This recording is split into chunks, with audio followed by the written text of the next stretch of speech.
Chairetebantes. Salve omnes. Hello. This is a video where I'm going to talk about pitch accent in ancient Greek. I'm making this video primarily for my Patreon supporters. It's going to be unlisted on my polýMATHY YouTube channel, and I'm going to have it that way so any of you can share it with anyone else you like. It's not going to be really polished, though. I like to have more polished and finished looking videos on polýMATHY. So instead, I'm just going to kind of talk about what I do with pitch accent in ancient Greek, maybe some helpful instructions. Because a lot of people have been asking, a lot of my Patreon supporters, a lot of people from around the world have been asking me, hi, how you do pitch accent? You said you're going to do it in the Lucian Pronunciation video and they never talked about it. Well, I want to, of course, collaborate as always with Raphael Torrigiano, and he and I both being very busy. I thought I'd just talk about what I'm doing at the moment and what you might try to do as well, because I do encourage it very much. So I'm going to take a section here from the beginning of Athenaze, well, not the beginning, from chapter 4, Proste Krene. And of course, as you may or may not know, I use the Lucian pronunciation, which is something that Raphael Torrigiano and I came up with, something to satisfy a quadrivium, as we have called it, a four-way intersection of things. Basically, if we're dealing with an ancient language, pronunciation, reconstruction, or whatever pronunciation you use. Like, do you use the modern pronunciation, ecclesiastical Latin pronunciation, which of course I'm fine with, as well as modern Greek pronunciation for Greek, which also I'm totally fine with. Or do you attempt something historical or not? And our conclusion was, okay, we can be historical, but since there is a lot of possibilities in history, and also because ancient Greek is not limited to the 5th century BC, but is something that is continued beautifully for hundreds of years with an amazing literary tradition, all the way really until the present day, and certainly through the Kathorevusa period of modern Greek, shall we call it. It's all there, so excuse me, this is a very rough video. So, here in this text, which is Proste Krene, diatuchi monos sote Philippos ke odikiaiopolis and tois agrois bonusin. We'll start with that first sentence. And that's how I read it now, kind of quickly.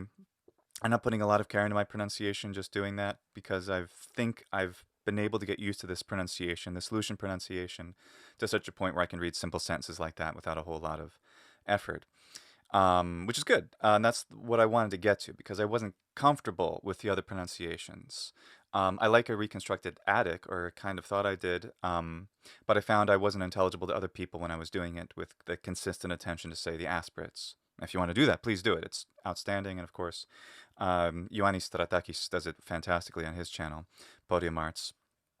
Wonderful, wonderful material. But doing Lucian pronunciation over the past 8 or so months, I've gotten quite a lot of feedback from Greeks.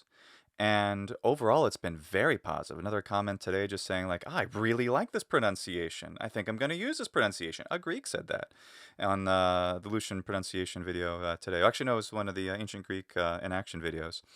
And it's just startling because Greeks are known for not accepting a foreign pronunciation. But what Raphael and I wanted to do was, in addition to, choosing something that's somewhat intermediate, somewhat transitionary between that classical Attic pronunciation, which some people are familiar with, and modern, something that sounds in between based on the historical evidence. Certain things, for example, fricatives, all 6 fricatives are there, just like the Buth Koine pronunciation, Koine pronunciation. So you have bilabial fa as well as va. So, for example, I don't know, varvaros. So not varvaros, modern pronunciation, and not barbaros, which would be a yet older pronunciation, but bilabial fricative, varvaros, varvaros is what I do. And of course, there's a lot of range there, and we need to talk about another video, all the possibilities you can do with Lucian pronunciation. But the idea is that it's easier to do because distinguishing aspirates distinctly, since aspirate and non-aspirate distinction is something which exists in, say, modern Hindi and Urdu, of course, but not in a lot of modern languages that are Indo-European still do that. Chinese does it, but it doesn't have the voiced contrast. So that contrast, the 3-way contrast, so like Hindi has a 4-way contrast of aspirated and unaspirated, both voiced and unvoiced. Classical Attic Greek has the three, excuse me, aspirated, unvoiced. Wait, let me say that again. Voiceless, aspirated, voiceless, unaspirated. So like ka, ga, and finally ga, right? So gamma. So those are the three-way contrast. Anyway, that's not that easy to teach or to do, and I was persuaded over time, especially about my complaining last year. Remember when I was in the like that on my face, that one thumbnail, one video. I was persuaded by people, including some outstanding Patreon supporters here who are outstanding Hellenists, that the practicability of teaching that is not that convenient. So that I thought I'd follow basically the Buth Koine plan and do something a bit more intermediate. But I wasn't really satisfied with it because Buth Koine asserted that that there's so many things that are missing in the pronunciation of the Koine period. For example, phonemic vowel length. Well, this isn't true. Having spoken with a wonderful Buth, Dr. Buth, through forum comments, he opined that phonemic vowel length was gone by 300 BC, and I'm like, no. There's so much evidence that's showing that if it had, and absolutely could have in some versions of spoken Greek, definitely, and utilize Greeks, even formal literary Greek in certain regions or areas, Egypt in particular.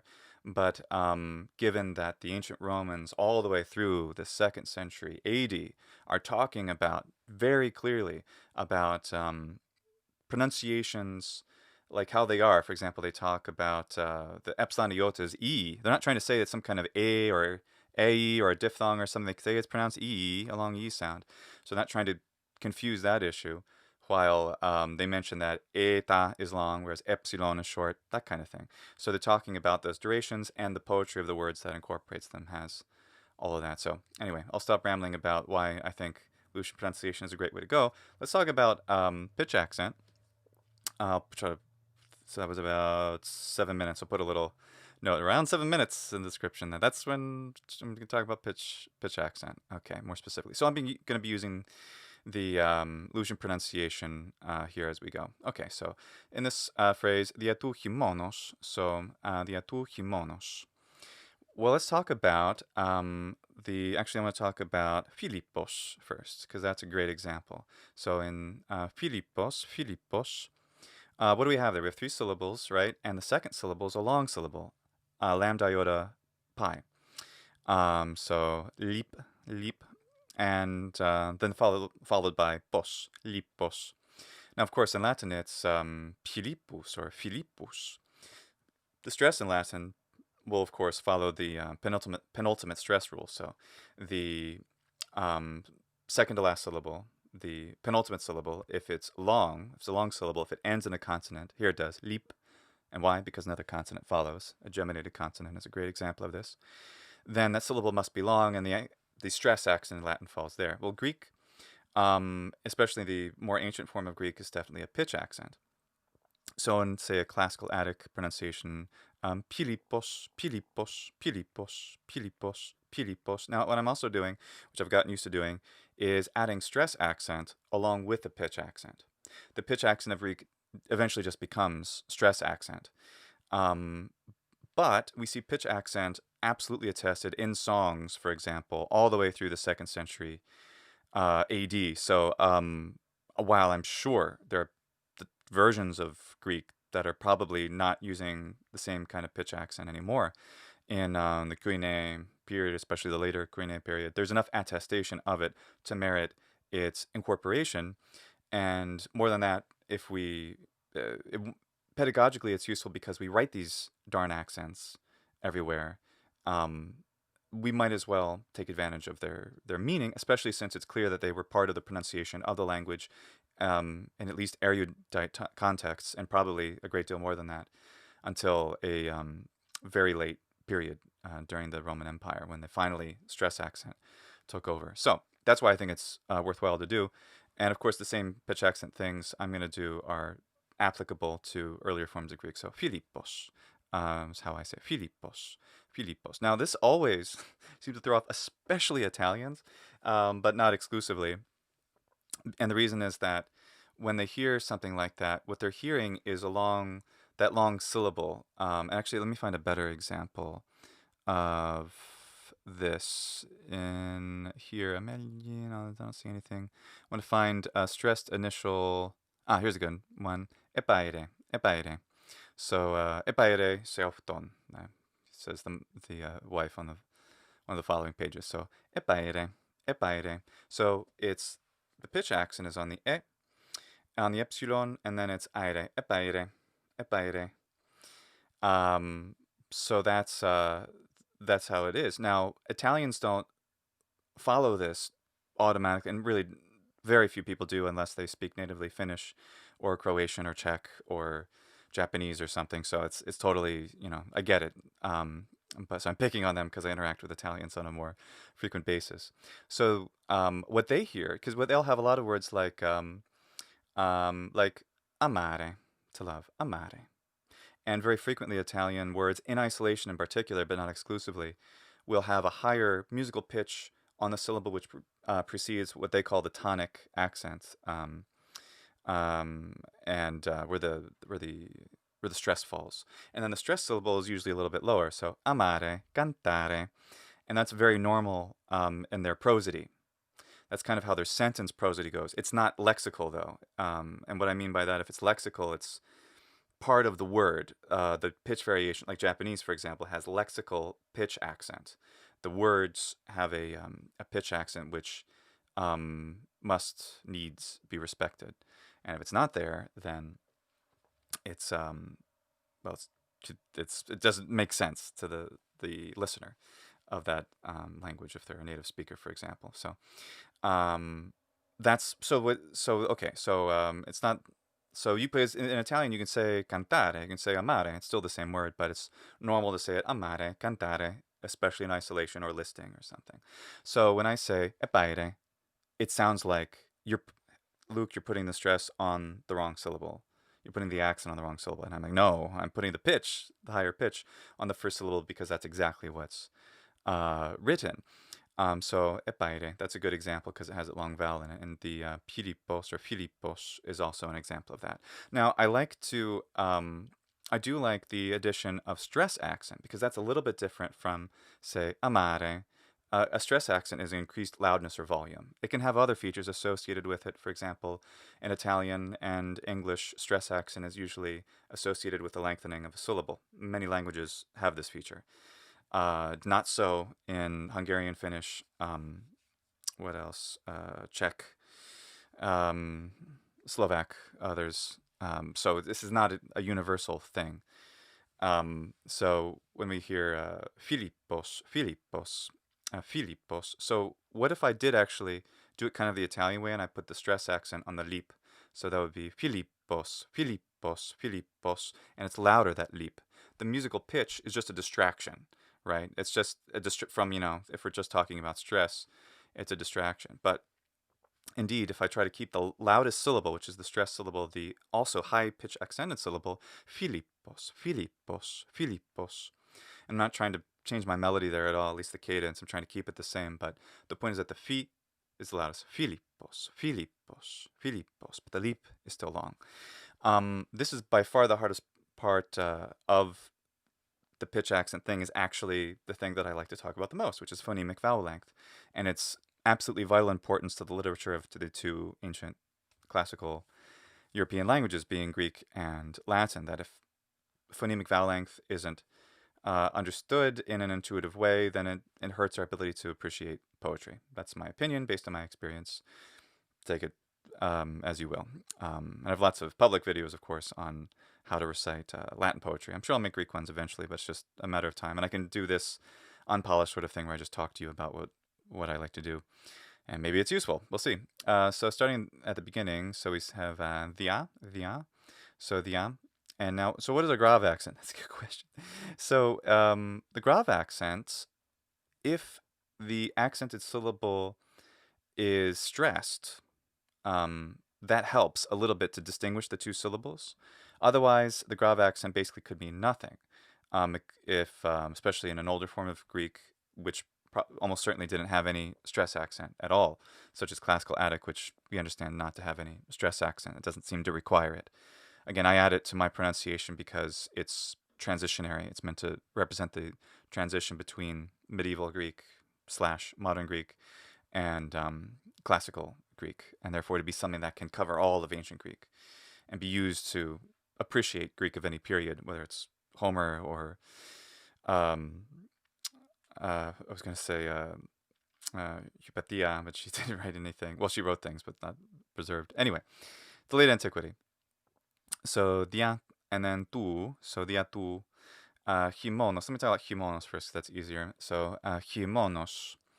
Kimono is come from kimona, which is winter. And what do you need in winter? A robe. I'm sorry, I'll just let you watch Big Fat Greek Wedding if you want to see it. So kimonos. So through the winter. So he is long syllable. Oh, right. For the point. What am I talking about? Phonemic vowel length. If you're going to do pitch accent, understanding phonemic vowel length is necessary because pitch accent cannot exist without phonemic vowel length contrast.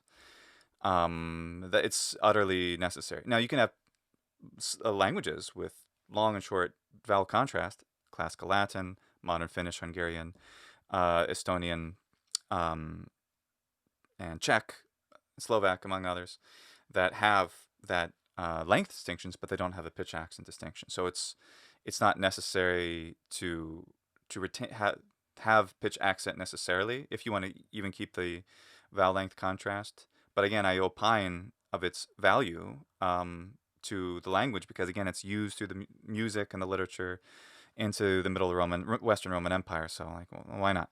If we can learn it, you can always turn it off. It's especially if we don't have that in our native language, which few of you do, I'm sure, and I don't.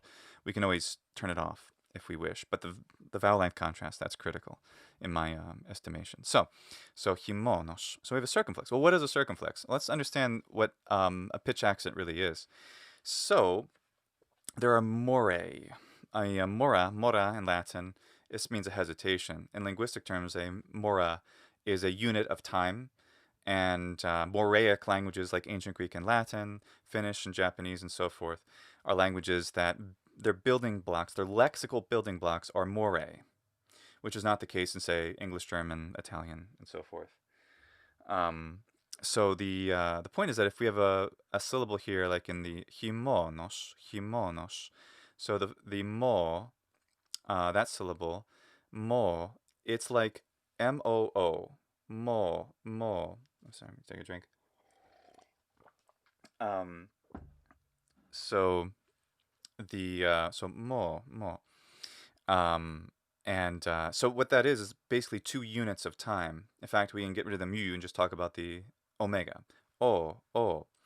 Now, the perception of this to the ear is a rising and falling, but linguistically speaking, that's sort of not true. It's sort of an illusion. What it really is fundamentally more quantized, if you like, quantum mechanics, of course you do, is that of the 2 morae, the first mora is high and the second is low.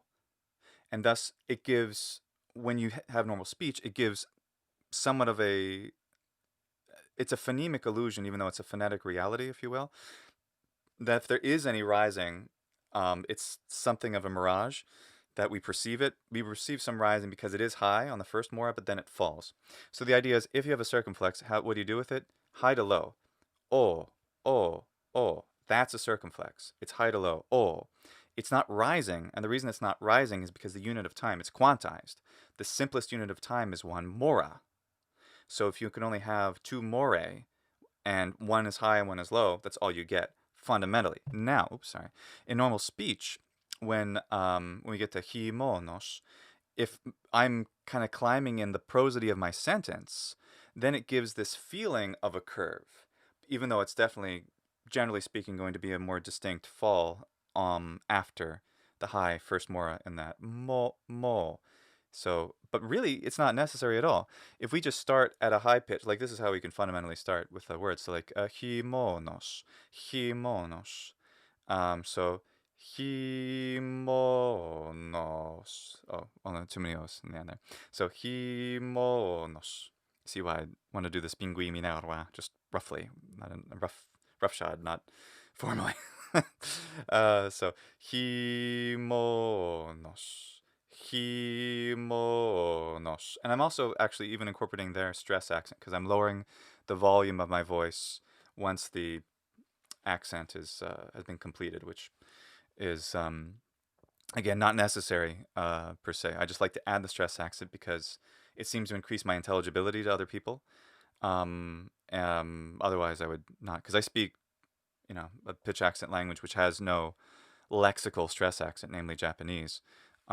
Stress accent is freely varied in Japanese for emphasis, much as pitch accent is freely varied in, say, modern Greek, Italian, English for emphasis, or and other peculiar reasons that aren't lexical. They're not building blocks of the words like it are in ancient Greek. So, kimonos, kimonos. So that's the fundamental unit. The idea that we'll see, and one can observe this also in listening to Japanese, is that when you combine the words together, there's the sentence stuff that's going on, a prosody of the sentence, which is arcing and flowing in certain ways, over top of this lexical phonemic pitch accent substratum. So like himo no sote Filipos. Now there I did something which is called terracing, where you have these terraces, and that is to say, there is absolutely no reason to jump up to the exact same pitch for every high pitched mora. It's not at all necessary, and it sounds kind of funny. I used to do that, and there were recordings of me on YouTube doing it, and I'm not comfortable with it anymore because it's not particularly natural. It's certainly not necessary, because pitch accent languages usually have a terracing where, for the most part, they get kind of high towards the beginning of the sentence and then they just slowly get lower and lower. Definitely true of Japanese, and it's interesting that overall such a pattern is true for the most part in most languages. Just human languages do that. Not necessarily all of them, absolutely not, but it's very common. So diatu himonos hote Filipos. So if I start with that, himonos hote Filipos. So I'm lowering the pitch. So what the key is that when you have a high mora, that's not as much where the action is usually, as is the mora which follows. So like Filipos. The reason that fi is an accented pitch accented high mora syllable is because the one after it is lower. Because if there were no accent in that word, it would just be Filipos, Filipos, be monotone, Filipos. But the fall is the characteristic of the pitch accent, and that's probably the most important thing I could have said after, oh my gosh, 20 minutes? Jeez, I'm sorry, it's typical me rambling. So, the so that lowers. And when I read these normally, especially the words for the article, like tu, I usually do very little, I am doing it, but I do very little pitch accent variation on them because they're not particularly important words. And I increase the pitch accent variation between the more on more emphasized words. Like, so if I did it all the exact same way, so diatu himonos, that's okay, I guess. But I could also not do as much of a high pitch contrast on the tu. Diatu himonos, so through the winter.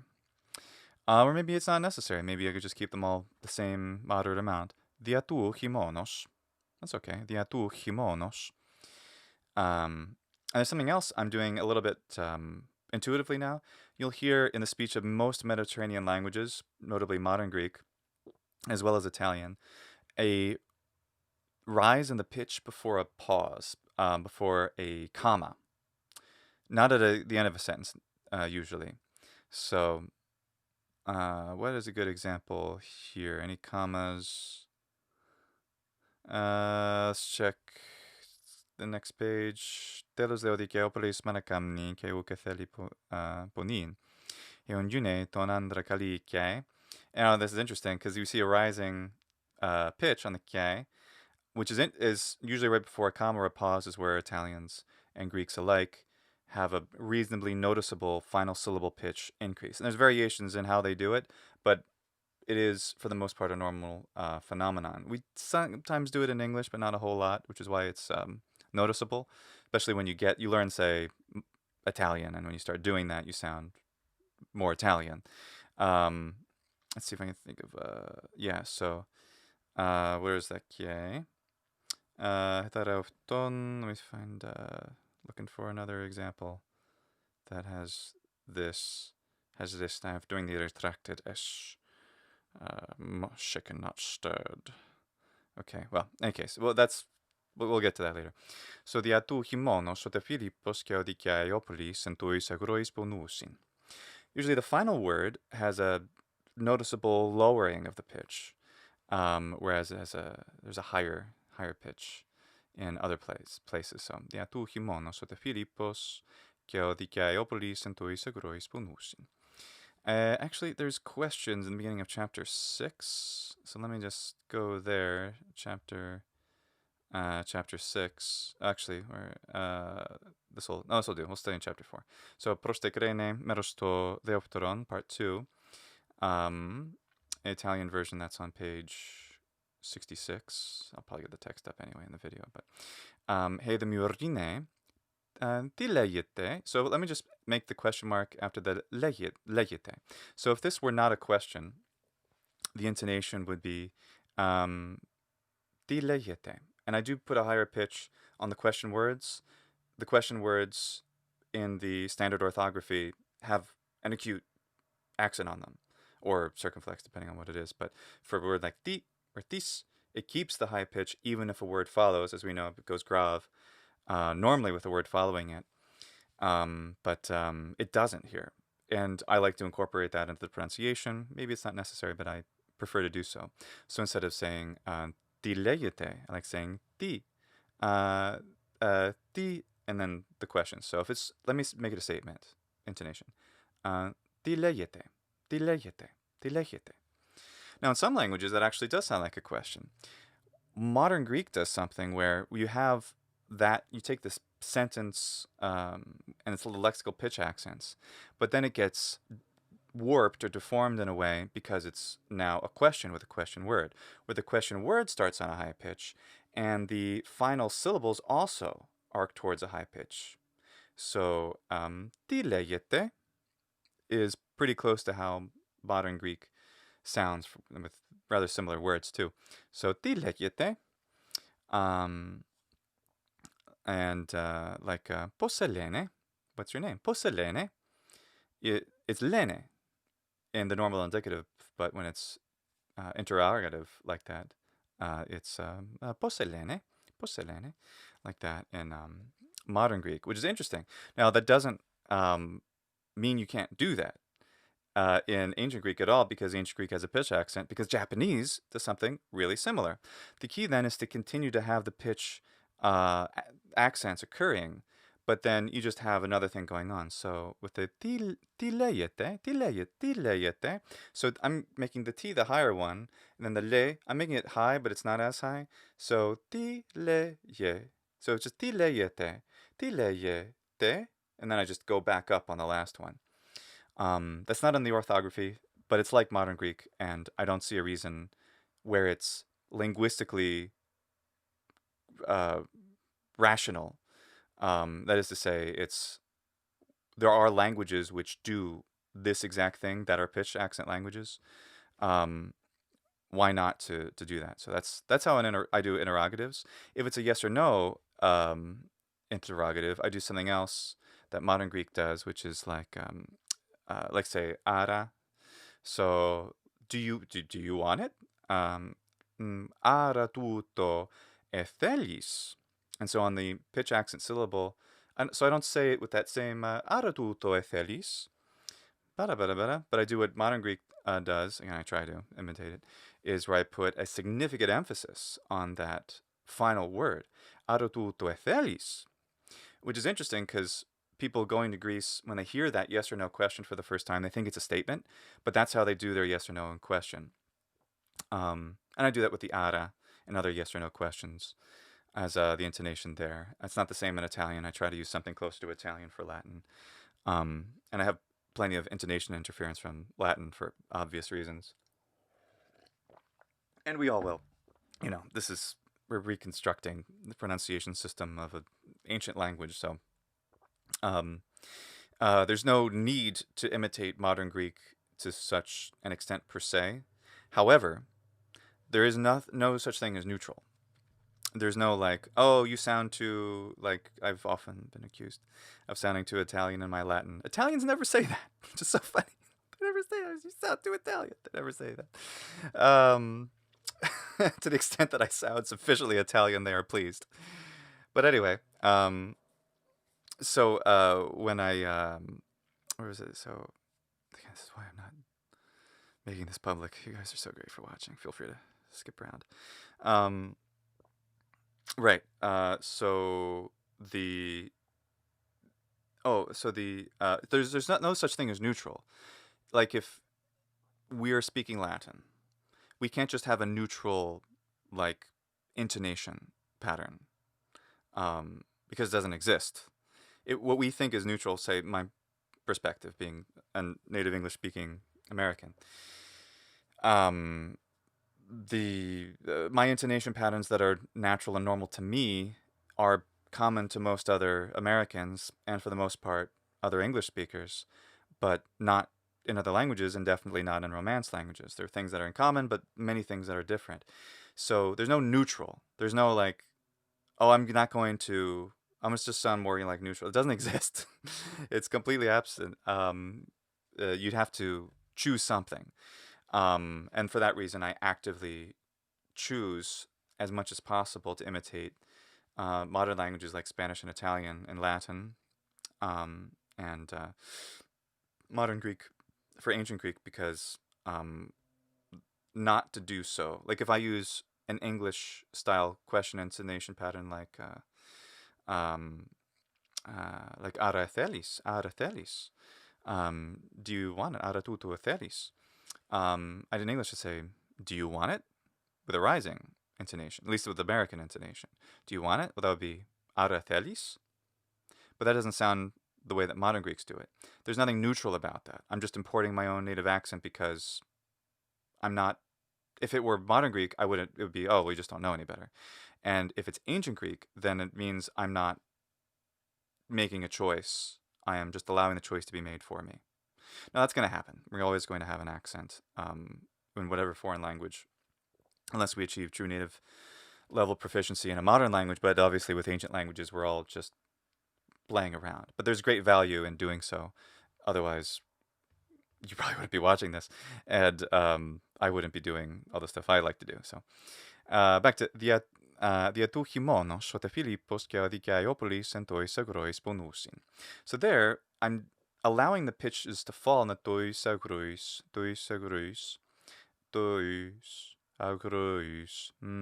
but it's only like a half step if in music, if it is that.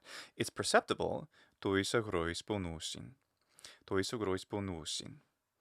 And the second more on each of those circumflexed syllables is always lower.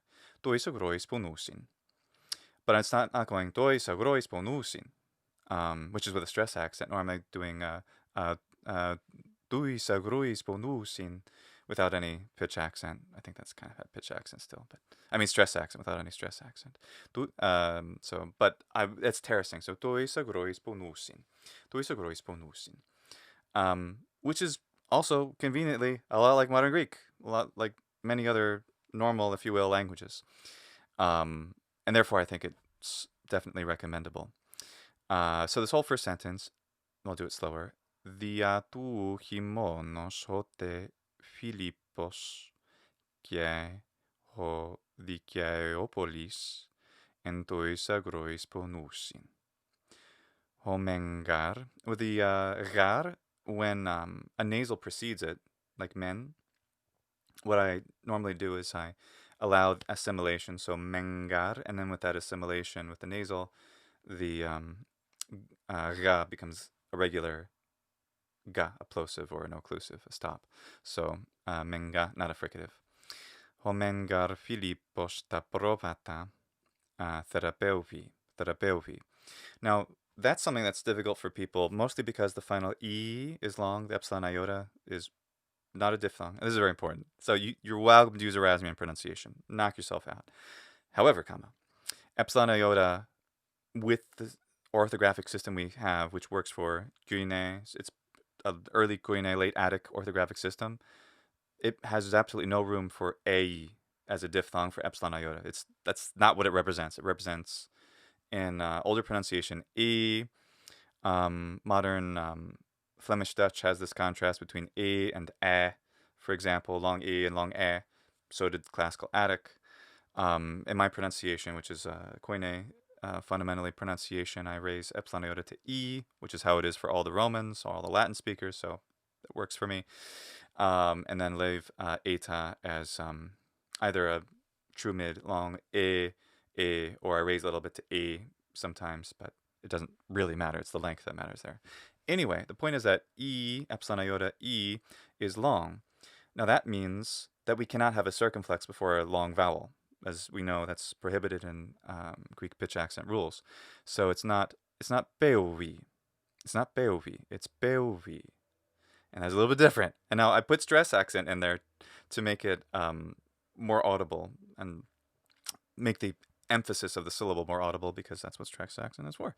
And because pitch accent isn't totally clear to people for the most part, which is, again, fine. So peovi, peovi. High, high, low, low. High, high, low, low, low, low. Peovi, peovi, peovi. Not peovi. So too high, and why? Because if you have, so eu, that eu, the u, the second mora that's what the acute accent on the long vowel or diphthong means. That the second part of it, the second mora, which is u, is the highest pitch. So you're either already at that high pitch or you're ascending to it. In this case, I'm just doing high, high. So euvi, euvi, and I do some fricativization there with the euvi. So euvi, euvi, not euvi, euvi. And that's slightly different, and very important to pitch accent, because then it just becomes basically a stress accent. They're incorrect according to the Greek pitch accent rules. Okay, here we go. So tagar prova taento avlio. So something that's, of course, hard for people, and it's certainly hard in Latin, and Greek is that much more difficult because of the accent rules, is that they won't hear easily a stress accent, especially if I do this with only pitch accent. Avlio, avlio, avlio, avlio. It sounds like the O maybe is the one that's getting the stress. It's getting the emphasis because it's long, even though the pitch accent is there. And again, many languages, Italian included, will have a higher pitch before the stressed syllable. So it becomes very normal to hear that pattern and interpret aublio as if aublio, if I say that thing, oh, you're making the O stress. I'm like, no, I'm not. But the pitch is high on the li. So aublio, aublio, aublio. Aublioestin. Something else you may know, in front of a vowel, so we have a vowel at the end, which is the omega. As you know, I don't pronounce the iota subscript normally, unless I want to be pedagogical or spelling pronunciation. Thrax, 2nd century BC, said it's not pronounced anymore, so it's good enough for me. Was it 1st century? Anyway, you put it if you want. It's not really necessary, so it's like wisdom teeth or so forth. So, aublioestin.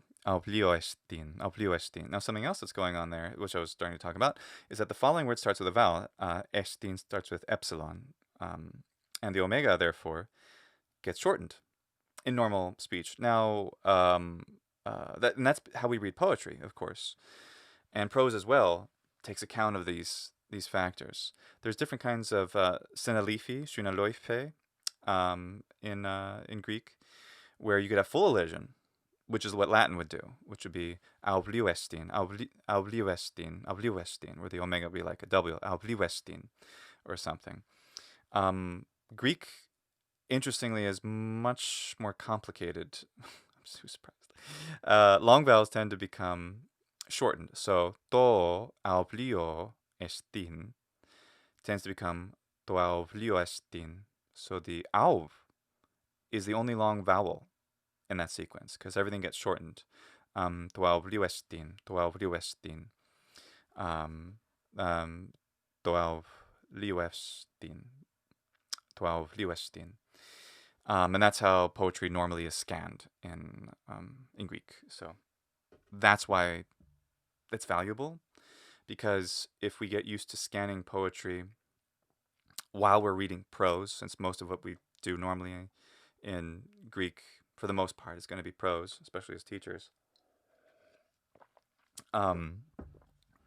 why not get used to the patterns? Because, and Sidney Allen talks about this, trying to remember where, somewhere in Vox Graeca, the Greeks invented this poetry for their language and clearly as a natural representation of how their language worked. Other people have had a different opinion of how the Romans adapted it for Latin poetry. But the reality is that Roman Latin poetry has lots of different things going on, which are clearly adapted to the Latin language when it comes to rhythm and so forth, that the Greeks never did because they couldn't, because they didn't have stress accent. They didn't have pure stress accent. So entuis agruis bonusin. Homingar Philippos ta provata therapeuvi, tagar provata and to liuestin. So to short, to liuestin. 12 liuestin, 12 liuestin. Cathe meran. Again, this is hard too. People would want to make the eta short and just say cathe meran. And they just make them all short. Cathe meran. Hey, if you want to do it, I don't think that's as useful, my opinion about it, because it's more useful to get used to the awkwardness of it, because this awkwardness to us is where the beauty and magic of the poetry is. Andra moyenne pemusa, it's really cool how those contrasts of vowel length and syllable length, and that's what makes the poetry work. It's not totally necessary, obviously. You get a lot out of the language without having an understanding of phonemic vowel length, but it's about the same as what a modern French speaker today can get out of Shakespeare with a really strong French accent. Je la competitura sameste, the art more lovely and more temperate.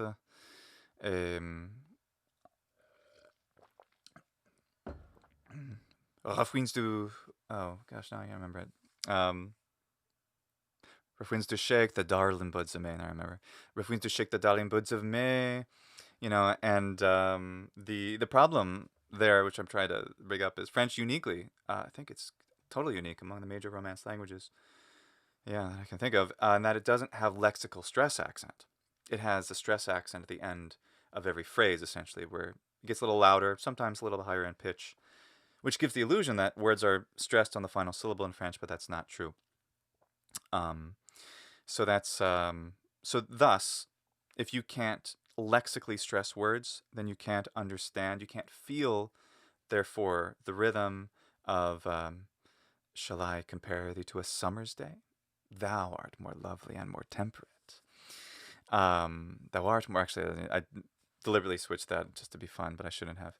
Thou art more lovely and more temperate. So, of course, the vowel lengths, the syllable lengths are totally variable in English poetry, but those stresses in, say, Shakespeare, iambic pentameter, namely, are necessary.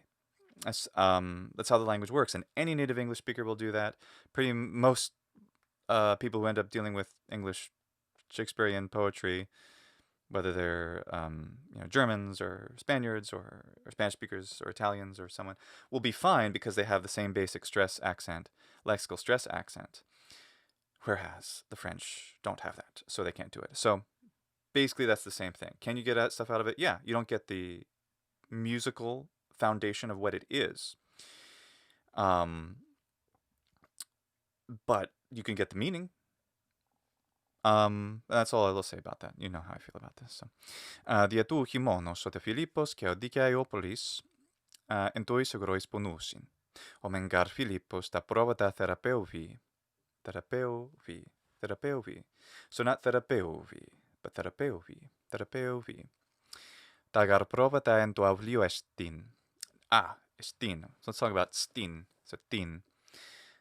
High pitch accent. So what does this mean at the end of a word? So what's nice here is that we have nu, the letter nu, which is at the end, and nu So nu, lambda, rho, and any voiced consonant for the most part can carry pitch accent. And because of that, it doesn't have to be estin. I used to do this, and I've stopped because I realized I didn't have to. And it removes it from a modern Greek sound. It also removes it from, frankly, an English ear as well.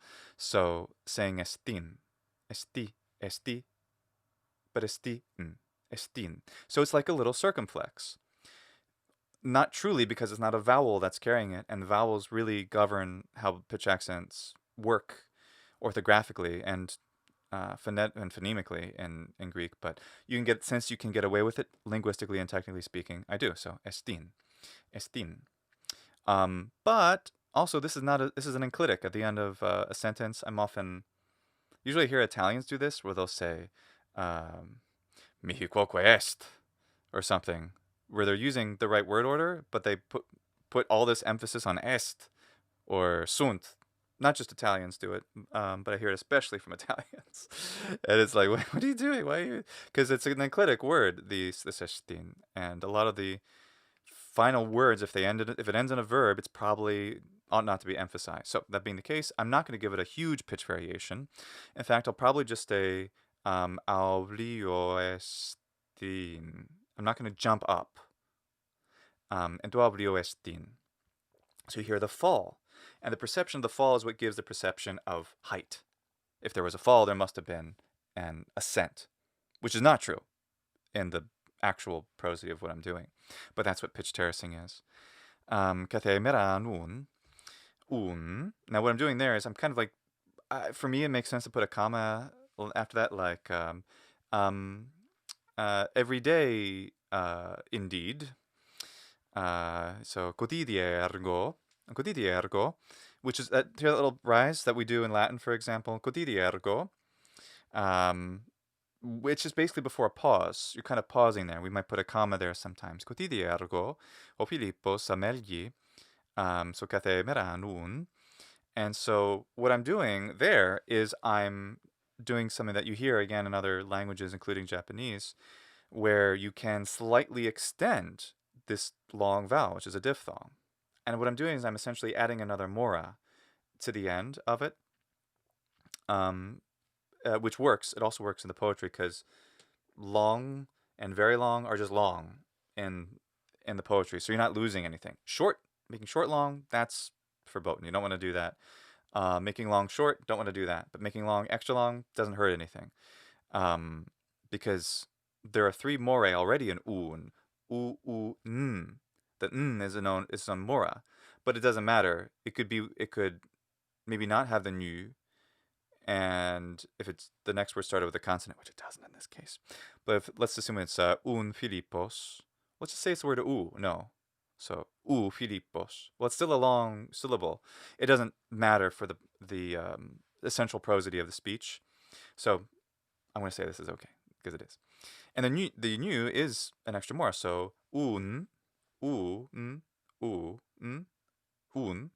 So getting that, what was the right term? The not called curvature. What is the term? I think of it. Contour. Thank you. Getting the contour in there. So un. So high, low. High on the first u. The second part of the u, which is the same u because it's a long vowel. Un.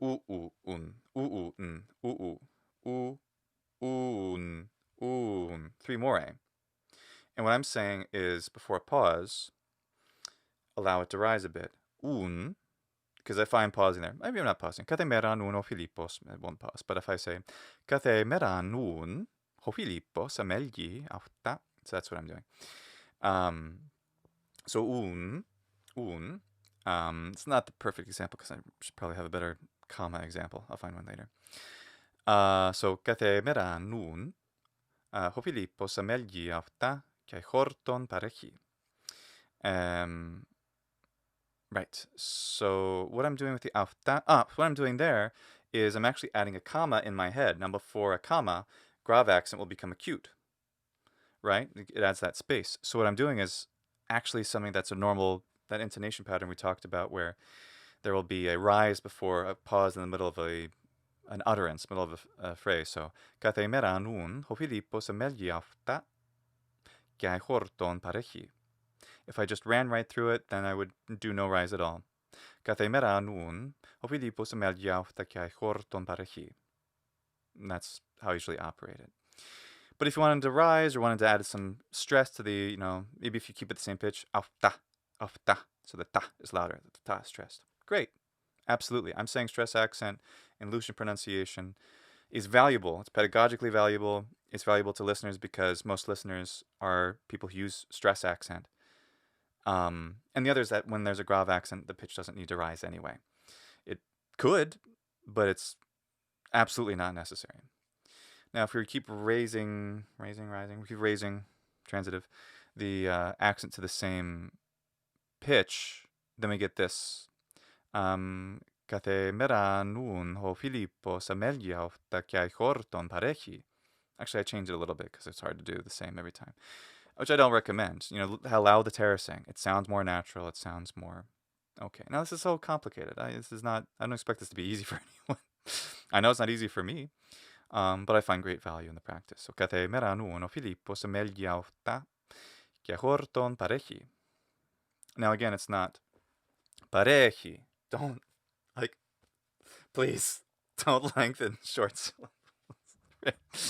I don't like that, but that's my personal opinion. You know why. And also dikaioupolis. The kai is long. Dikaioupolis. The just citizen. Or the dikaioupolis ta seleias.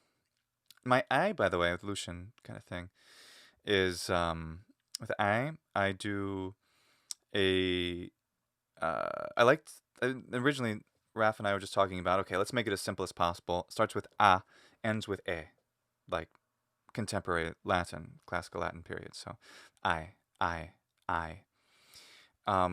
I've enjoyed making it more like like hat, cat, which is a vowel not in a lot of languages. It's in, English. Is it in Icelandic? It's in Old Norse. Anyway, so the lovely vowel sound So and I like that because when you say it quickly, like yay, it sounds a lot like modern ke. But if you are expecting guy, you can hear that. That's why I'm really, really, really, really like Lucian pronunciation. It allows the listener. It sounds, not what the listener is used to. If they're used to Erasmian, they're used to classical Attic, they're used to Buth Koine pronunciation, they're used to modern Greek pronunciation. What's nice about it is it's so in the middle that, of course, it sounds different, but it's what the person is saying, what letters are being spelled by the listener in their own head end up being almost exactly correct because it's close enough to all of them. If you want to monophthongize the gaide, there's there's plenty of evidence to suggest that was very common. I mean, it was common in Latin, even though it wasn't normal, standard Latin, finally, until later in the Roman Empire. Because they retained that diphthong for a long time. Remind me and I'll show you the linguistic evidence for it at some point. But any case, you can totally do that. Moving on. So it's like when I say alai. It's like it's between, right? Alaias. It's just like, is he saying a? Is it a le? It's not a leas. It's not a leas, and it's not a laias. It's a laias. How I do it, right in between. I like that. And tas laias. Also retracted s. So the tongue. Excuse me. So the tongue position is it is higher. It's not sh, and it's not s. The tongue is a bit higher and retracted. So so like aptos. Patrick Stewart does it a lot. A lot of like classy British people, Ian McKellen, do a retracted sort of S. So if you want to hear English speakers do it, or just listen to lots and lots of modern Greek, which is what I do. Cool. Hodedikaioupolis tasleias piezi, double z retracted for zeta, piezi, eleon. I like doing that intermediate sound, eleon, boyi. So boyi. So the fall occurs on the second mora of the e. So high, low. So boi, boi, boi, boi, boi. So you don't have to make it higher on a circumflex accent. If I want to say boi, I could. But that doesn't make sense for the word, right? It's just Dikiopoulos is just making wine. I'm sorry, olive oil. And he presses it. He presses the olives and he makes. That's what he's saying. So he presses. So he presses the olives. So if I say he presses the olives, that's a normal English intonation pattern, right? Bum bum bum bum bum. He presses the olives. And the olives, the things getting pressed, the things receiving that action, are what get the emphasis in normal, basic prosody, not just of English, but of most languages. Now, when the verb moves to the end, we keep the emphasis on the direct object, which means the final verb doesn't need to get that much emphasis. I hear that often. Again, I think I mentioned it earlier, that people, like if you see the new Barbarians show, a lot of the Latin sounds really good, but like the father guy, whose name I don't remember, the father of, the adoptive father of Arminius, whenever he's speaking Latin, he usually says, sed hoc non verum est. So, actually, that sounds too normal. He just, it sounds really weird because he keeps stressing and emphasizing that final verb, and it doesn't work, to my ear at least. So, so I just let it keep that boy, and then do a little fall at the end. Galos. So I have something else here open. Let's go ahead and look at it. It is actually it's from the Ephodion, but it's so when Jesus walks on water in the New Testament. So it's on the Ephodion. It is on page 37, in case you wanted to look at it. So we start with Kiai Eutheos ho Jesus enankasen tus mathetas embene istopluion kai proagin auton istoperan heos hu apoluse tus ochrus. So from the beginning. So Kiai, long vowels like diphthongs get shortened in front of other vowels. So not merely kiai eutheos, but kiai eutheos gets shortened, which even might end up being just kie if you're saying it really fast. A little kie.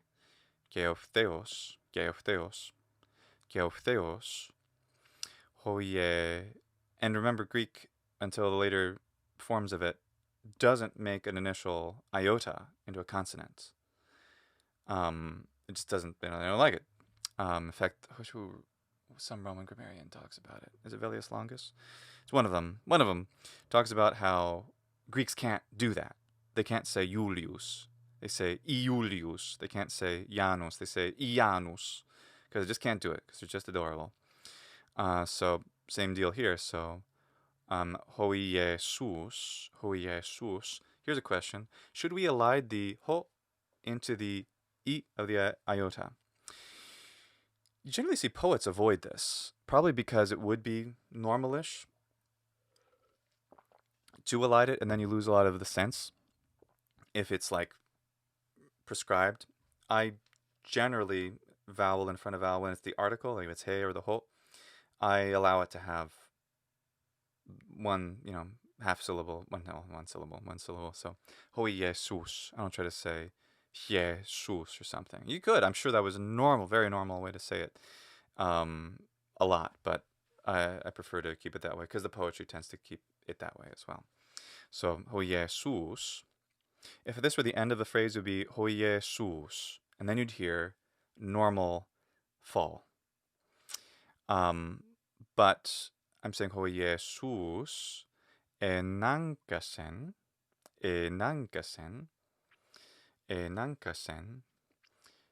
hoi Jesus, because it's my sentence isn't over, my phrase isn't over, so I'm allowing the pitch to kind of keep climbing up a little bit there. So hoi Jesus enankasen tus mathetas. There I'm allowing my pitch to rise on the mathetas, not because, well, yeah, basically because if it were a statement at the end of at the end of a a word, none of a sentence. It would be just mathetas, mathetas, mathetas. Could you climb? Sure, mathetas. You probably don't want to say mathetas. That's a circumflex accent. Das, high-low. There is, however, demonstrated in songs that the pitch accent may invert in those situations. So at the end of a sentence, it could be mathetas, like it just drops off or something, which would be cool.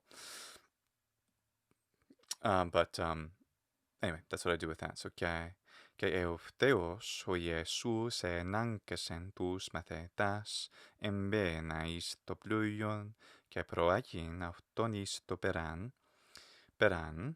And there's a comma, so I'm like, nah. Habit I picked up from Italian, something I do in Latin, and it's also a modern Greek thing. So I do it in ancient Greek. Istoperan, to again, grave accent. We could raise. I usually ignore it, which is generally the best advice. Istope, and I don't have to rise. I don't have to raise the accent on the pe. I don't have to go up there. I can just keep where I am. Istoperan.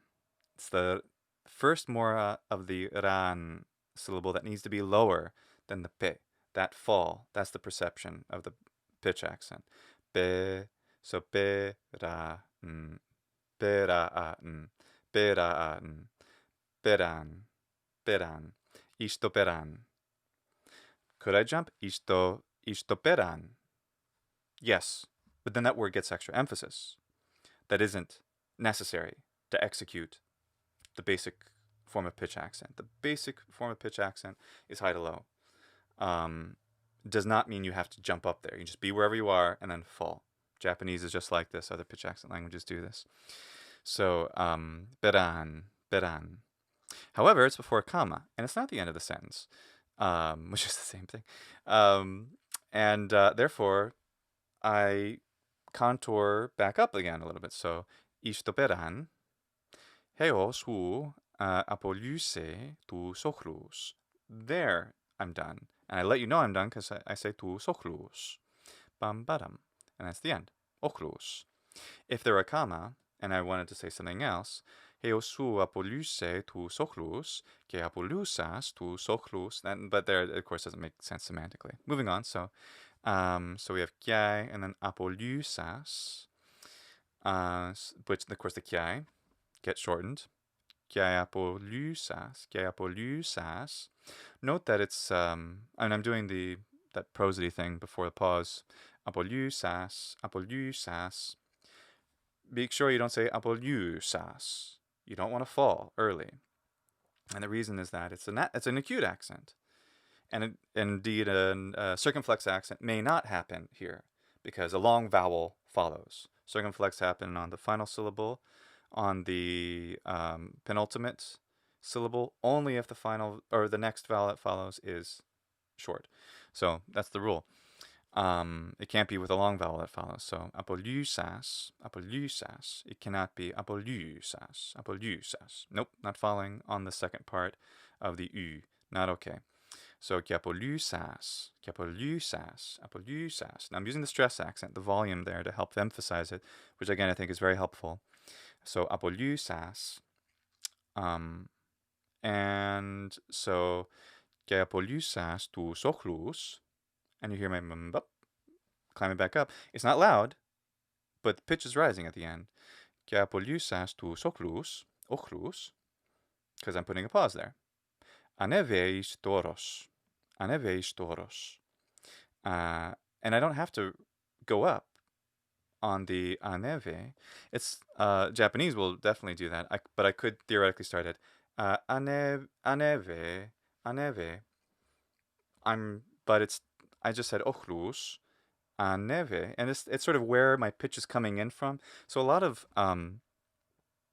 pitch accent stuff that we may perceive or may not perceive is strongly affected by normal intonation patterns, which change what we think of when we think of things, especially in questions, because the questions really move things around, as well as this stuff I'm showing here. So tu sochlus. kai abolysas tu sochlus, aneveis toros. So the ve is long, but a vowel follows the e of is. Aneveis toros. Aneveis toros. Aneveis toros. Toros. Vis toros. Totally normal to say toros to make a full elision merger of them. Like, for example, tonoma instead of to onoma. Tonoma is attested, right? Or tunoma even to make them, So tunoma, to really blend them together. Toros. Various ways they can come together that are demonstrated in poetry and orthographically and so forth. So toros. For now, I'm just doing 3 short syllables. Toros, toros. Epideopsia egeneto monoseneki. So epideopsia, and the a is long, but then it's in front of a vowel. Epideopsia egeneto monoseneki. So egeneto, it kind of feels like a comma could go there. So if you did put a comma and you're not going through it too fast, epideopsia egeneto monoseneki. And again, at the end of the sentence, I like the solid fall. Monoseneki. Monoseneki. Yeah. To the blue ionede stadius polus apotesies abigen. Abigen. Abigen. To the blue ionede stadius polus apotesies abigen. Kaita kymatauto evasanion. What am I saying? I'm getting sleepy. So evasanijon. So actually the zeta is a tough one. So evasanijon. Just because it's geminate, it's a double z sound. It's never single. So evasanijon. Evasanijon. So that's why I really like the addition of the stress accent with the pitch accent, because with the way, say, modern Greek pronunciation, evasanijon. Evasanijon. They just rush through everything. Evasani. They may even lengthen evasanijon. But the zeta is geminate. That's important. So evasanijon. So I really like that fun little rhythm. It's a little unusual. Greek is super unusual. Let it be unusual. It's great. Its fundamental parts are unusual, but we can do a lot to associate it with a modern language, and still be within historically correct reconstruction. There's all kinds of possibilities, but again, the idea is to connect it with something authentic. Because if we don't, I mean, it's possible that ancient Greek intonation was just like American English, just like modern German or Russian, but I doubt it. So it's choosing to err on the side of, because you are making a choice, whether it's conscious or unconscious, when it comes to these intonation things, and other features. And like I speak about it more cleanly with Latin, because, well, Latin doesn't have to deal with the phonemic pitch accent, lexical pitch accent, which is nice, because then you can more easily perceive these very things. So if we're using, basically we have a suite of choices. We can make Latin sound like my American English. We can make it sound like German. We can make it sound like French. We can make it sound like Spanish. We can make it sound like Italian. We can make it sound like Russian when it comes to intonation. Like, everything else can be like correct historically, but it could sound, it's the ancient language could have sounded like any of those. It could have sounded like none of them. So I err on the favor of making it sound, intonation-wise, more like a Romance language. And that just comes from listening to the Romance languages a lot. Like, I don't know modern Greek terribly well, but I listen to it a lot in order to pick up on these sorts of things to try to make it sound more Greek. And so far, it's apparently worked. I know, oh my gosh, more than an hour. Wow, if you're still here, you are some lovely people. Hopefully I've been helpful. And I think I said at the beginning, but I'll say it again. This video is going to be unlisted, but it's not private. you can share this with anyone. It's just not polished, so I don't want it to be like a video that 25,000 people get a notification from because it's just out there. But you can share it with anyone. Feel right ahead. It's absolutely fine to do so. It's just, like a podcast or something. Even though I'd rather be a little bit cleaner and to the point, but it just takes so much time to make a polished video. Like the Chow video, which was easy to do, took 7 hours. It shouldn't, but it does. It was relatively easy to talk about, and it was like 8. Was it 8 hours? Or was it more like 6 for both of them? So, not very polished. But it's hopefully is gonna work and satisfy all the people who've been asking me, how did you pitch accent? I'm like, well, I'm gonna make a video. Oh, good. When? Yeah. So share with anyone you like. Totally cool. And post comments and stuff. We can talk about the comment section. And so forth. So, what was I saying? So, the idea here with that I just wanted to conclude with is that we're always making a choice. If we speak Latin and we say, instead of saying Tiberius, we say Tiberius with a Germanic aspirated T, Tiberius. Is it possible that existed? Yeah, probably they were Germans who were speaking Latin. But it's not, something that's really part of the ancient language, very likely. So, imitating the various features of descended languages which plausibly have a lot in common with them when it comes to those not easily measurable things, I think is reasonable. So that's my take. You can kind of do the Jack Horner reverse engineer a chicken into a dinosaur thing. What's it called? How to Build a Dinosaur. It's a good book, lovely little book. Take a chicken and you de-evolve it. You change its features, which are more innovative, until you change the pattern. You turn on the tail, you get the claws and the wings, get little teeth. That's my philosophy. Take modern Greek, reverse engineer it to whichever point you want in this stage to get it more ancient, rather than the way most people do approach Latin or ancient Greek, which is through the phonology of their native language, and to say, okay, this equals this. Like we learn kappa equals k. Well, then if that were true, then it would be kai. Well, it's not ka, because of ka is anything. It's the letter ki or he. For an Attic pronunciation that is aspirated. And modern Greek has very little aspiration on its basic unvoiced stops. So anyway, that's interesting. I think that about covers the basics of pitch accent. Let's go with this for now, everyone. Leave comments, questions, things for clarification. Maybe I'll do another one of these and we can talk some more about it. This will help refine, working with you, it'll help refine what I want to present, because eventually I'm going to do a public video like this, ideally with the wonderful Rafael Turrigiano. It's hard to say just one of his names with the Italian way. Like if I just say Rafael Turrigiano, I feel like, I came in late.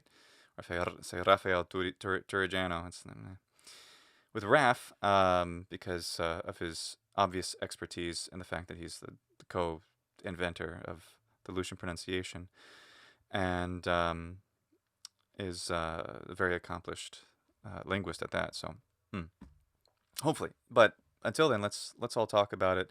See what we can do to clarify these things. Because the longer you talk about these things, the less people will want to pay attention, which is totally reasonable. I don't want to make super long videos about this unless it's highly desired, especially in this format where I'm just talking at you. But so let's see how that'll go. What you think of this, try it and experiment it with it. And the really most important thing, though, above all, Latin and Ancient Greek, in my opinion, get phonemic vowel length, syllable length down. My playlist I have on polýMATHY, which is Latin verse and meter recitation. And exercises, and like I think it's called How to Read Latin Poetry. I change the name frequently, try to make it more popular, but it's probably a summation of some of the most important videos I think I've made, because I kind of hammer on this like it's ago. It's not ago. It could be ago. You could shorten that last one, but it's just it's it's an I am. It's not a trochee. It's ago. Short long, and when you internalize that, it's so unnatural for an Italian and a native English speaker, German, anyone really except Finnish, Hungarian, Croatian, Czech, Japanese. For them, it's like, okay, yeah, of course, we got it. Arabic is pretty good at this too, by the way. But it's just not part of what we do. So I get why it's hard. However, my point is that if you can get it so the phonemic vowel length is consistent, and that playlist, which I do it with Latin, just apply it to any Greek word, you get the exact same result. Any Greek verse, the way to meter is read, hexameter is basically identical. The only difference is basically elision rules, which we talked about a bit today. The long vowel, like in epideopsia geneto. Epideopsia geneto. If you wanted pedagogically to make the alpha long, epideopsia geneto, I do that sometimes in my recordings. But generally I aim for something kind of consistent. Okay, that's most important. Because then, once you have phonemic vowel length down, or you get towards it, then pitch accent can come in. Or you can use pitch accent, the learning and study of pitch accent, as a way to help remember that it's heos. That's not heos or something, which is not what that word is, among others. So, very briefly now, how about I talk about the varieties of Lucian pronunciation? Okay, let's start here at the beginning of the Gesù cammina sulle acque. So we have standard Lucian, ke eutheos ho Jesus, right? So critical for all forms of Greek, all stages of Greek, retracted S. Makes you sound super Greek. It's good. You will be very Greek. So I definitely think that's important, and it took me a while to get used to it, but just keep trying. It's not quite as important as doing ra instead of ra, but it's up there because of its authenticity. It's like it's so normal for Greek, for ancient or modern. If it doesn't have a sh in language, the S will almost invariably be retracted to sa instead of sa, as I do in, say, English or Italian. So, que eutheos. So let's devolve that a little bit. The first thing I'll do is to change the tha to a ta. Okay, and consequently with that, I'll change the euv to just eu. So eutheos. I don't do this very often. Eutheos. Well, now it's basically almost identical to Attic. In fact, it is. Eutheos. The kia, I do the palatalization in front of front vowels, and a is a front vowel, as it is in, say, Icelandic, where it's actually I in Icelandic, but it's still a front vowel, and it palatalizes. But we can remove that as well. Then we get kai eutheos, ho Jesus, nankasen tus matetas, embenai, istoploion, kai poragin. I don't do Attic pronunciation very often anymore. It's awkward. Anyway, so the point is that's also essentially Lucian pronunciation. The only thing that's really so key about Lucian is the phonemic vowel length thing. That's the thing that's truly consistent. The standard Lucian is just right in the middle, but you can consistently de-evolve it, make it more conservative, less innovative by going backwards, or evolve it. The question, which I often get, is Lucian not applicable to the 1st century AD? Absolutely. Did those sounds absolutely exist? Do I have evidence for all of them?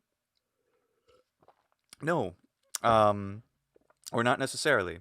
For example, the fricatives, which are so important, I think, for people, because most of the people who deal with ancient Greek, whether it's modern pronunciation, Buth Koine pronunciation, or Asmian, any of those, will use the fricatives, at least for theta, phi, and chi. And because of that, it makes it so much more difficult for people if you don't do them. Well, when did they exist? Well, I can confirm with very high level of confidence, 2nd century AD. Thus, we get the wonderful author Lucian to be the guy that this is named after. But could they have existed? Yeah, just probably with less likelihood the earlier we go. Nevertheless, there's evidence for all of the fricatives, voiced and unvoiced, in some dialects of Greek going back contemporary to the classical period, but not in classical Attic. What does that mean? What am I trying to say? What I'm trying to say is that there's less likelihood of it being like the standard normal dominant pronunciation, but it's not the craziest thing in the world, which is what I used to think. It's not that crazy. There are possible explanations. Nevertheless, maybe you don't want to do that. So if you don't want to do the fricatives, you want to do the aspirates, knock yourself out. So you can say te, euteos, and what's another one? Matetas, ochlus, instead of ochlus. But my impression is very few people want to do that. Nevertheless, that is a form of more conservative variant of Lucian pronunciation. You can go back that far. Let's talk about the vowels, like in gyai. Gyai, that's how I say it. Gyai, Lucian, standard Middle Lucian. We can make that more conservative. We can make it gyai, gyai. You can absolutely say gyai and still be palatalized. That's totally correct. Linguistically speaking, it's totally possible. So you have gyai instead of being gyai or something. Or you can remove the palatalization, but then you would do it everywhere. So gai and so agin instead of agin, or agin be agin, and be what else? Instead of be ageneto instead of egeneto. You would reverse the palatalization on all the forms. It would be eki instead of echi. So forth. So you could reverse these things. The point is that when you change something to the way you want it, which is totally legitimate part of the subjectivity and the quadrivium, yeah. But you want to, if you want to be, historical, then it should make sense linguistically. I see the potential for a lot of these variations to be coexisting in different parts of the Roman Empire. Maybe even the same general areas like Alexandria or Rome. I don't know. It's not very clear from the evidence that remains to us, which gives us a lot of potential. The point is we want to enjoy this language. My point is that I want to enjoy it with an historical sound, and I'm not limited just to 2nd century AD. I'm not limited to 5th century BC. It's all everything in between and earlier and later. So one pronunciation, which is like for a pan-ancient Greek, pan-Greek sound. Okay, so, but like I said, why not? But that's why I like the standard Lucian, is because it's so easy to then devolve backwards to make it more conservative. So, kai euteos, or ie sus, or is it os? Are you saying os, like a closed o? Ie, and it'll be open e, like Flemish Dutch. Ie sus, like how far you want to go back. Absolutely, go ahead. You can. That's what Lucian, I think, gives you. You can start the way that I do it and then just change things to your preference, and it still is completely mutually intelligible. All right, so what else is significant there? Well, the U could be U too, depending how far back you go. I don't think that's really an Attic thing, but you definitely devolve it because that's what it was. So like Apolusas could be Apolusas, but then you're Iasos, that's a closed O, and Omega is an open O. So these all have to shift. They all shift around in that way. So let's talk about the evolving. So if we want to evolve it, so like the kye, in the Lucian pronunciation video, we don't talk about different versions of the diphthongs because it's part of the reason we wanted to do it the way that we did is that we get to keep the information that the diphthongs give us, like plurals, for example. Because if you do Buth Koine pronunciation, which again I really like, I've offered publicly, remind me to put the link in the description, my complaints on two little things of Buth Koine pronunciation, which would make it feel more historical. The one, I think the most critical thing would be to universalize, generalize to all the velar consonants the palatalization, because it's only for the gamma, like for huyainete, or what's another one, like eyeneto, but not for kai, not or kai or ke. So it's not ke, but just ke. Why not make it ke? Because then if it's ke, then it's like modern Greek, and part of the point is like to be as close to modern Greek as possible. So it's interesting. I haven't asked any Greeks to compare Buth Koine pronunciation with Lucian. I just know that they're extremely favorable. It really surprised me. Really favorable towards Lucian. Quite a few of them. And there's plenty who weren't, but overall, very surprisingly positive response from the modern Greeks. And I think that palatalization is part of it, because when Greeks don't hear it, it just doesn't sound right to them.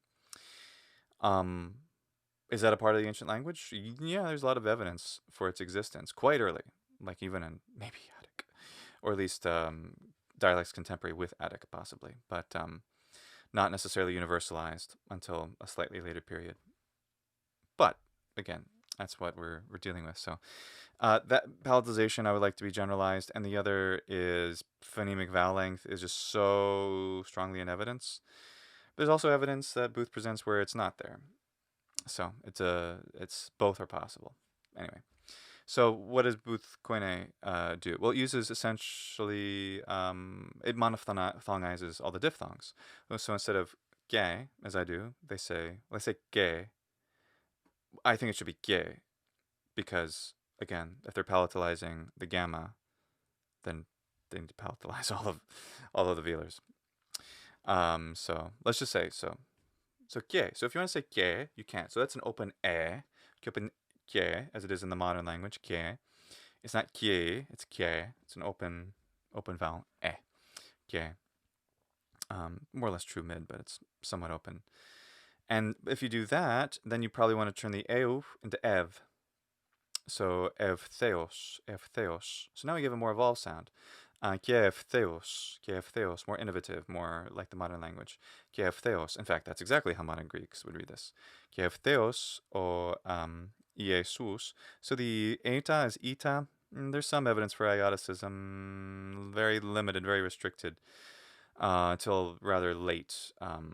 You see it in Byzantine is where it tends to close into e, more generally. So keeping it at an a. But now here's the thing: if you make kya into kye as long open vowel e, well then the eta has to rise into e.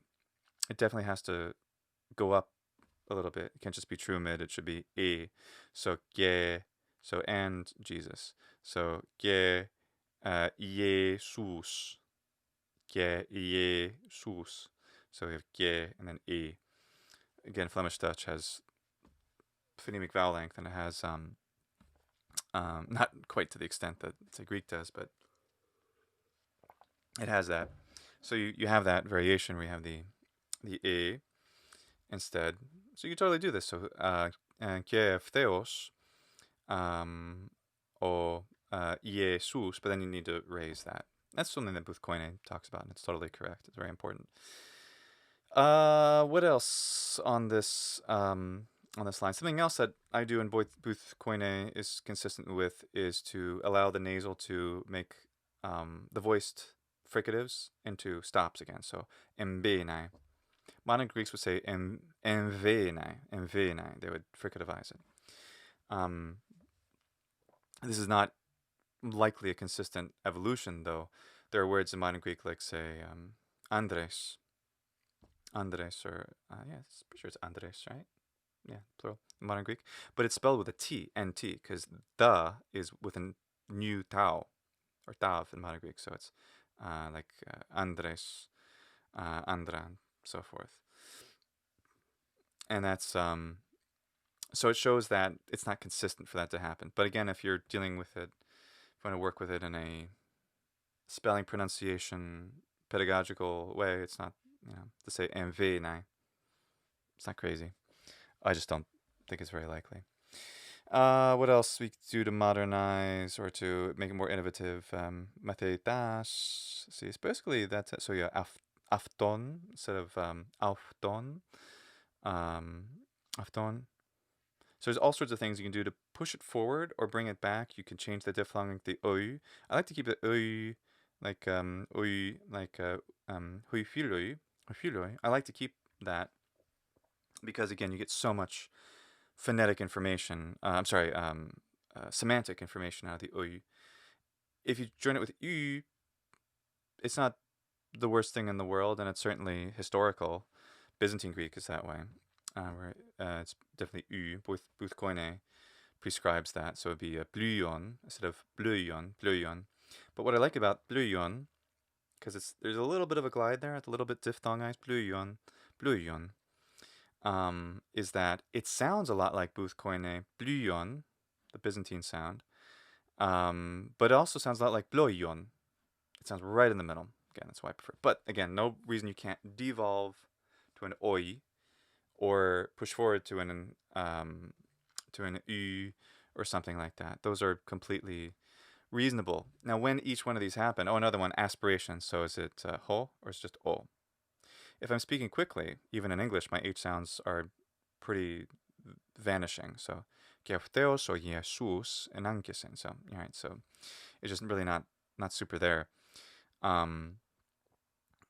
So that being said, should you? I think it's. I mean, they keep grammarians talk about it, so keep it. Still through the 2nd century, yeah, it's very useful. Pedagogically, it's very, very helpful. It helps explain a lot of what's going on when we spell things. But as people have demonstrated, you don't have to have a pronunciation which fits the spelling in order to spell well. Hello, English speakers, and also modern Greek speakers. That's just sort of how languages can develop. And nevertheless, it doesn't mean it's not helpful to have a pronunciation and spelling which conform. I think it is. So anyway, I think I've talked plenty now. I'll talk more, but I'll do another one about the variants you can do. But the point is, you can evolve things forward. You can bring them backwards. Lucian pronunciation isn't just the one that I use. I advocate it, absolutely, far above the others. I would love to see it take the place of Erasmian someday as the international way to deal with ancient Greek text, just because of its historical place in the continuum. The fact that it can work really well for all forms of ancient Greek, so 800 BC to 680 or later. It's not the voice of all of those Greeks, no, by far not. But it's, if you want to have a pronunciation for you to read out loud with and to deal with your students or other people who speak Greek, read the Bible with, read the classical tragedies or comedies with, or Homeric. Because Homeric Greek, so Homeric Greek is Atticized.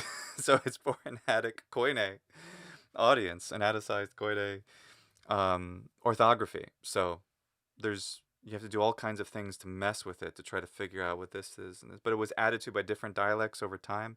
So when it started, which was almost certainly at the end of Mycenaean Greek period in 1200, through 400 years of being handed around different dialects, whispered down the alley, things added to it. Beautiful, the variety, but I mean, accessing it in Attic pronunciation of the 5th century BC, accessing it in Lucian pronunciation, pretty much the same difference. The key thing that's absolutely the same with the Greek of all these ancient periods and all these literatures is the phonemic vowel length. And do you hear that motorcycle? Let me know in the comments. I always hate when they go by because I have to stop my recordings. The phonemic vowel length, because it's in the poetry. Pitch accent then becomes really important to help appreciate the music of the line and what the author is doing, because they're aware of their pitch accents. They're writing for them. And that's so universal to ancient Greek. Buth determines that merely to be an affectation of formal work and not how people really spoke. I disagree. Um, but, reasonable people can disagree. Nevertheless, if our goal is to read the literature, unless we're being totally limited to just like some of the New Testament, I don't see any reason why we shouldn't expand it. Because then if we have a pronunciation which works for the early Christian era, that is historically connected to the Christian era, the beginning of the Christian era, well, that's fantastic. Then it gives access to the Bible in a pronunciation which was probably used by at least some early Christians to some extent, as best as we can get to it. Because whenever we do this, we're going to have our own accents. I'm never going to not have American accent features when I speak a foreign language. Just accept it. I can get good at imitating things, but it's always going to be something in there, and that's fine. We accept that. It's totally fine. When it's Latin or ancient Greek or a modern language, we're all going to have that. But this is important, I think, to a lot of people. A lot of you, probably if you're here this long, it is to me. So, and the phonemic vowel length is just, like everything. The poetry is so important. And in the prose, Latin prose, rhetoricians, you got Cicero who's composing these things so that they have a rhythmical pattern based on the phonemic vowel length, which isn't like poetry, so it doesn't sound like poetry, but so that it has prose rhythms which are associated with good rhetoric, which he learned, by the way, in Greece. So I think that's what's so critical. Then pitch accent, or simultaneously, after you learn the things together, goes with that. So I guess I'll conclude. Phonemic vowel length for pitch accent. Phonemic vowel length, it's only possible with phonemic vowel length.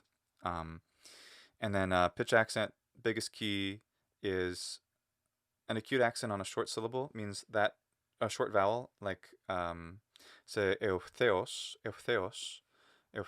so the th is high, but then the os is low. Eutheos.